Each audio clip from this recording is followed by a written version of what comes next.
Yeah,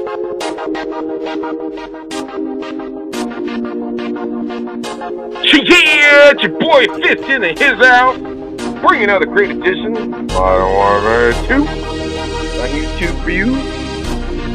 Because, hey, that's what I do.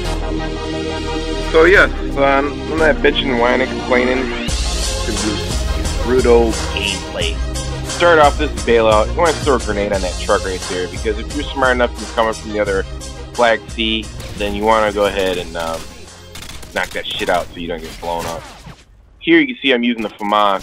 It's important to use the Famas because Famas is grade A, one burst, you're dead.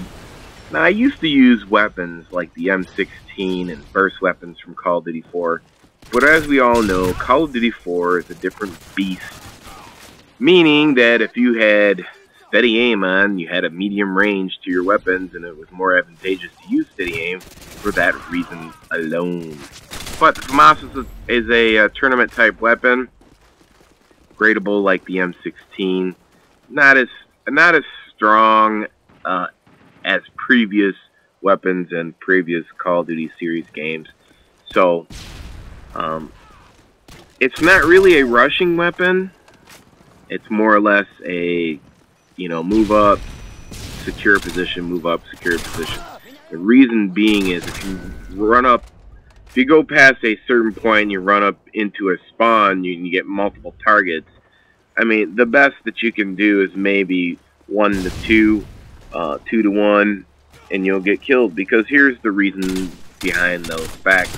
And probably the reason why, compared to Call of Duty 4, you don't see everybody running around with the M16 or, there's just a couple of weapons in Call of Duty 4 that people ran around with. You don't see people running around with FAMASs all the time in the Modern Warfare 2 series games because there's just too many endless possibilities in which you can get killed because of the power of the FAMAS is not comparable to how strong the M16 was. I mean, one burst anywhere and you were dead. Then you had steady aim, which gave you the ability to take people out medium range. I mean, on this game you can be up close, as you can see in some of the kills that I get here, and I don't ADS in, and I still get the kill. So there is a mini range where you don't have to pull up your ADS. Sometimes when you go back to Call of Duty 4, you find yourself like right here. I don't even pull up the ADS when the guy comes around the corner. No, this isn't it. I think I run up there again. I don't know. One of those times I come up there and he's right there in the corner, and I don't even pull up the ADS. But that's the thing. I mean, I'd rather have dead silence because the comparative difference is this: is that we've cycled through a generation of players, and people watch YouTube, and there's Twitter, and there's more social networking, which tells everybody about the game a lot quicker. So everybody's learning curves are trimmed down a lot faster in gaming these days. So what happens is people will adjust a lot quicker. So for example, now comparative to Call of Duty 4, people sound whore a lot. So when they sound whore, it's more advantageous than it was in previous generations to use dead silence, or ninja they call it now. And the drop off from steady aim. I mean, if the trade-off was that I can kill you with medium range firing from the hip any weapon as I could in Call of Duty 4, then I'd rather take that trade-off than dead silence or Ninja Pro. So that's where the difference comes in. I mean, you really don't have the strength you used to have in Call of Duty 4.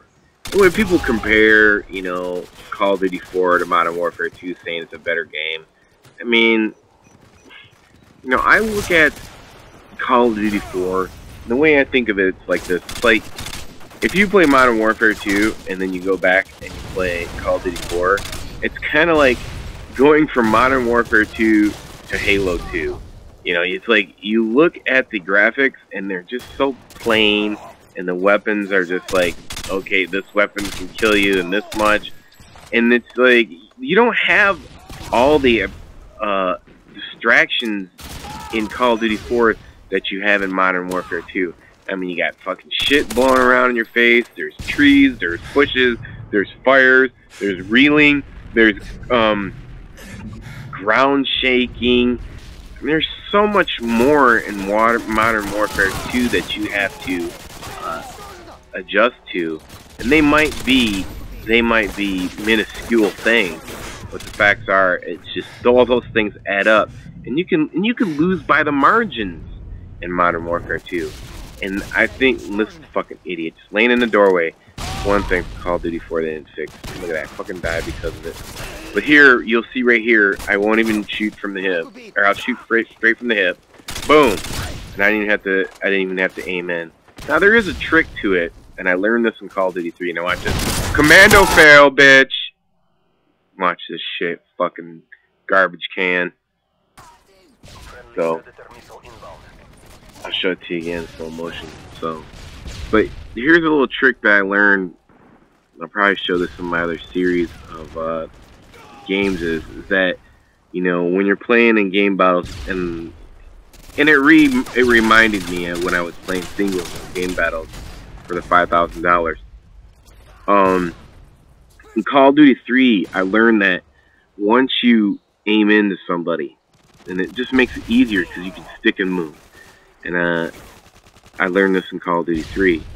You can aim at somebody, and as soon as you see the white crosshairs, you release the ADS, and then you can move. Your gun's already locked into somebody, so they could save you plenty time. If being a lot efficient rushing killer, you just aim in once at medium to short range, and then you let go, and then the gun's already locked into the person. You'll get the white crosshairs, the white X on somebody. My little tip for you for the day. So, you know, I haven't got the orange camo on the Famas.